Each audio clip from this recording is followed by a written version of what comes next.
Reka nguhe ikaze cyane wowe tubana umunsi ku munsi, wowe wakoze subscribe kuri Msafi TV.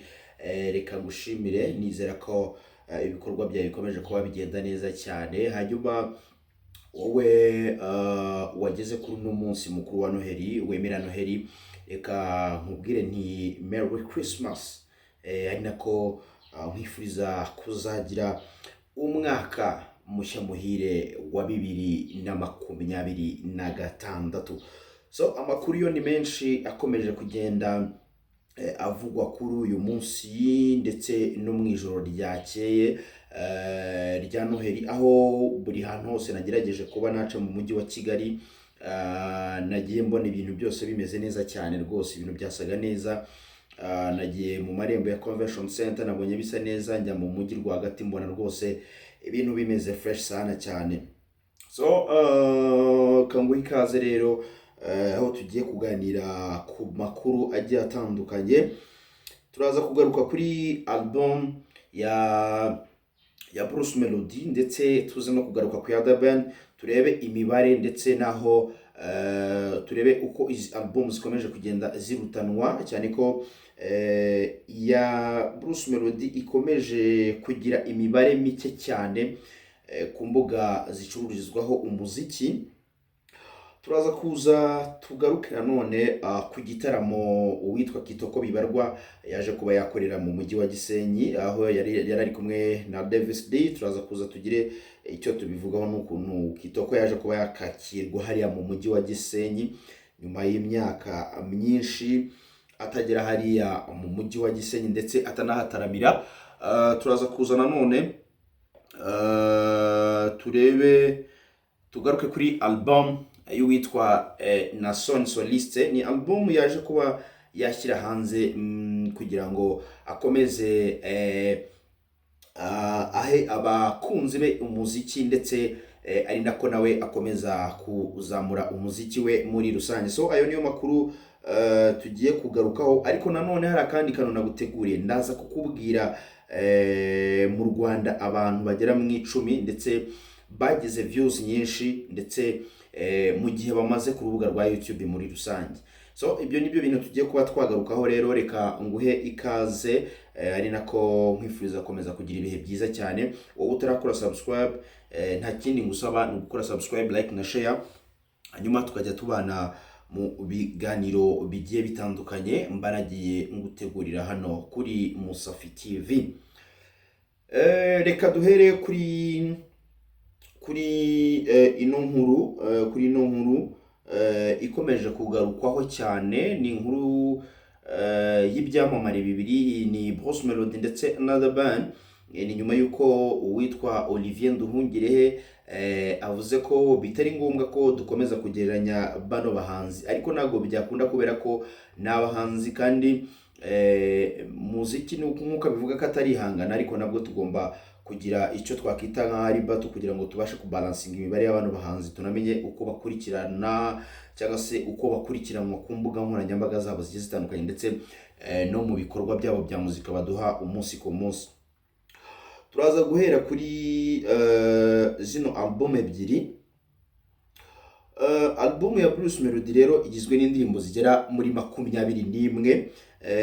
Rero ikaba ikomeje kugira imibare itari myiza ku mbuga zicururizwaho imiziki. Hanyuma iya The Ben ikaba iyikubye hafi inshuro zigera muri 3, kandi ariyo ifite indirimbo nkeya. Ibi biraza guhita bituma abantu bibaza ndetse ntibwaba ari bwa buro bwinshi ariko butatanze umusaruro.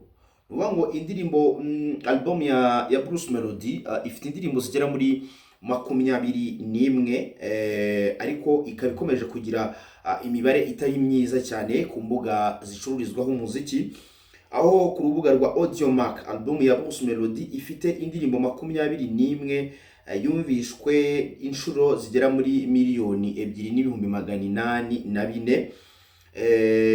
Nubwo label ye ya 155 AM yatanze ibishoboka byose ikayimenyekanisha hano mu Rwanda ndetse no hanze yarwo, ariko ino album ikaba ikomeje kugira nyine imibare idashimishije, aho nakubwiye ko yarebwe n'abasaga miliyoni 2,804, mu gihe album ya The Ben igizwe n'indirimbo 12 gusa imaze kumvwa inshuro cyangwa se miliyoni 5,600, nubwo ariyo ifite umubare muke w'indirimbo. Byumvikana ko ino album ya The Ben nubwo ariyo ifite imiziki mikeya, nibwo ariyo ifite indirimbo 12 gusa, ariko ikubye hafi inshuro zigera muri 3 album y'uwitwa Bruce Melody. Kugeza ubu abantu bakomeje guhanganisha aba bahanzi, nubwo bamwe bavuga ko igisebo cya mbere The Ben yasizwe ari ukugereranywa n'umuntu nka Bruce Melody, nk'uko bikomeje kugenda bigarukwaho nyine n'abantu benshi bagiye batandukanye, ndetse nakubwiye ko n'uwitwa Olivier Nduhungirehe yaje kuba yabigarukaho avuga ko bidakwiye ko umuhanzi nka The Ben, umuhanzi munini nka The Ben yagakwiye kuba yagereranywa na Bruce Melody cyangwa se n'undi muhanzi wese hano mu gihugu cy'u Rwanda. Abandi bavuga ko Bruce Melody ari we muhanzi wakoze cyane muri iyi myaka 5 cyangwa se 7 ishize, ariko bityo akwiye kuba ari aho, ariko cyangwa se agereranywa n'uwo bagereranywa, ariko bitabaye ngombwa ko agereranywa n'uwitwa The Ben. So ngayo nguko rero nuko imibare ikomeje kugenda imera kuri Spotify. Niho nabashe kuba naza gukura ano makuru yo kugereranya zino album zombi, ari album ya The Ben ndetse n'iya Bruce Melody, aho nakubwiye ko album ya Bruce Melody yarebwe n'abasaga miliyoni 2,804, hanyuma ya The Ben ikaba yarebwe n'abantu basaga miliyoni zigera muri 5,600. Buri muntu wese wari uri mu mujyi wa Gisenyi yaretse ibyo yakoraga ajya kwakira uwitwa Kitoko Bibarwa mu byishimo byinshi n'urukundo rwinshi. Mu ijoro ryakeye rero uyu muhanzi Kitoko Life yageze mu mujyi wa Rubavu, aho yataramiye mu gitaramo cya Christmas Beach Fest kiberaho kuri Heza Beach. Ni igitaramo cyari kigamije kwizihiza Noheli nziza, ndetse akaba yari ari kumwe n'uwitwa Davis D n'abandi bahanzi bagiye batandukanye. Ni igitaramo cyaje kuba cyagenda neza cyane, kuko imibare cyangwa se abantu baje kuba bakitabira kino gitaramo baje kuba benshi cyane, ku buryo ibyishimo byari byose hariya mu mujyi wa Rubavu. Hanyuma ku mugoroba wo kuri uyu wa gatatu nabikubwiye ko nagerageje kuba nazenguruka ndeba ukuntu umujyi byari bimeze. Nabonaga ahantu hose ibintu birimo birasa fresh sana cyane kabisa, ibintu byakomeje kuba bigenda neza cyane. Hanyuma ugusoza reka tugaruke kuri album y'uwitwa Nason cyangwa se soliste Nason. Yashyize hanze rero EP yise Imbaraga, igizwe n'indirimbo 3, n'indirimbo 6 plutôt, n'indirimbo zigera muri 6, aho agaragaza urugendo rwe rw'ubuzima, ukwizera kwe n'ubutumwa atanga ku rukundo n'imibereho ye ya buri munsi.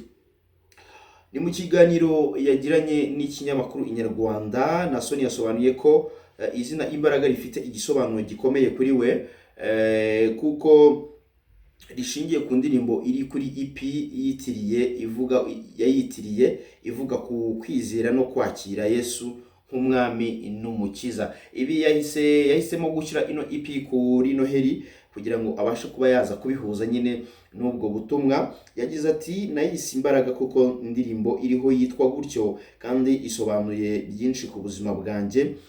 Ati rero ni indirimbo yo kuramya Imana itanga icyizere, ikibutsa ko Yesu ari we utanga imbaraga zo kunesha ibigeragezo duhura nabyo mu buzima bw'isi yuzuyemo ibyiza n'ibibi. Ino EP Imbaraga igizwe n'indirimbo 6 zirimo iyitwa Imbaraga, hari iyitwa Church Boy, hakaza iyitwa Undi Mutima, hakaza iyitwa My Heart, hakaza iyitwa Lekela yakoranye na Platini ndetse na 50 kuri 50 yakoranye na Papa Cyangwe. Iyi mikoranire rero igaragaza ubushake bwa Naason bwo guhuza ubutumwa bwo kuramya Imana n'imvugo ye ya muzika igezweho. Ku bijyanye rero n'umwimerere w'ino EP, Naason yavuze ko yashyizwemo imbaraga nyinshi haba mu myandikire y'indirimbo no mu micurangire y'izi ndirimbo ziri kuri ino EP.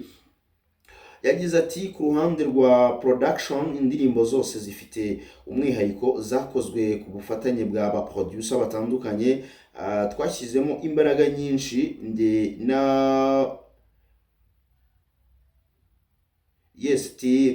bashyizemo imbaraga nyinshi ndetse avuga ko nabo bakoranye nabo bagerageje gushyiramo imbaraga nyinshi, ndetse no muri mixing na mastering byose byakozwe na Made Beat ndetse na Bob Pro. Akaba ari bamwe mu ba mixers dufite bakomeye hano mu gihugu cy'u Rwanda.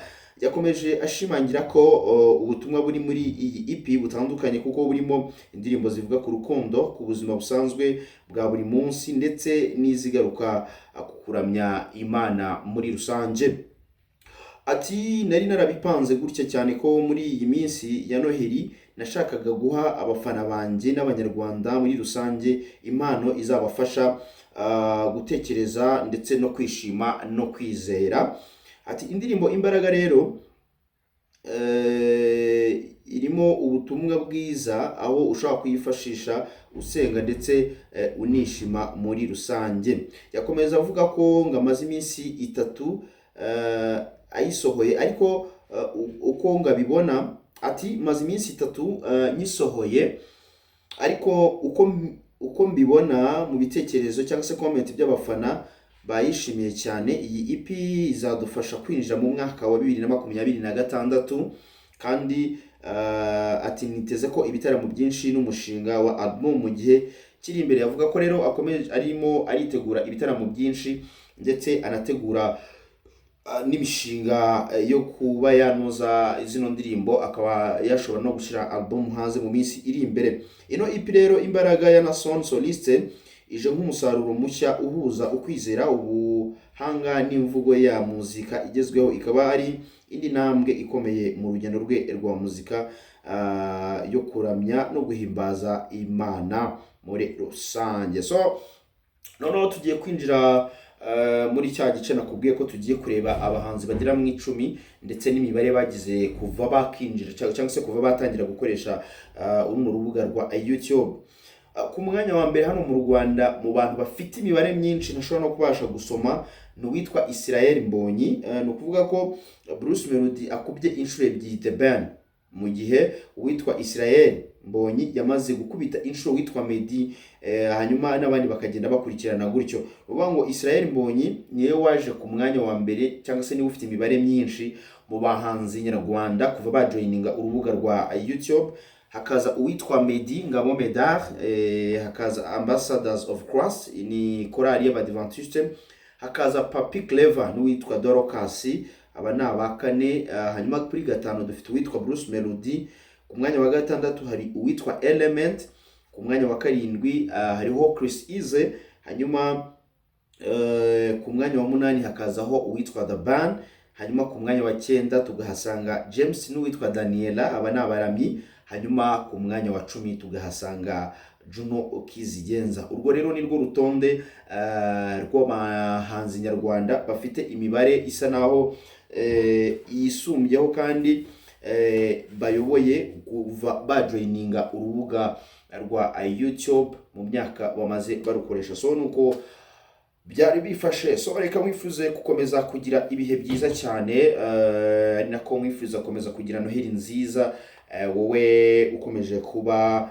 ukurikirana ibiganiro bya Musafi TV, ari nako mwifuriza nyine kuzagira umwaka mushya muhire wa 2026. So reka mwifuza komeza kugira ibihe byiza cyane rero, ari nako ngusaba gukora subscribe, like na share, ariko nanone ntukibagirwe gukanda kunzogera kugira ngo tujye tubasha kubana mu biganiro byinshi banagiye gutegurira. Ngiye nkuko bisanzwe yakomeye ayo Safi Tiger nibera mu myidagaduro nkuko bisanzwe.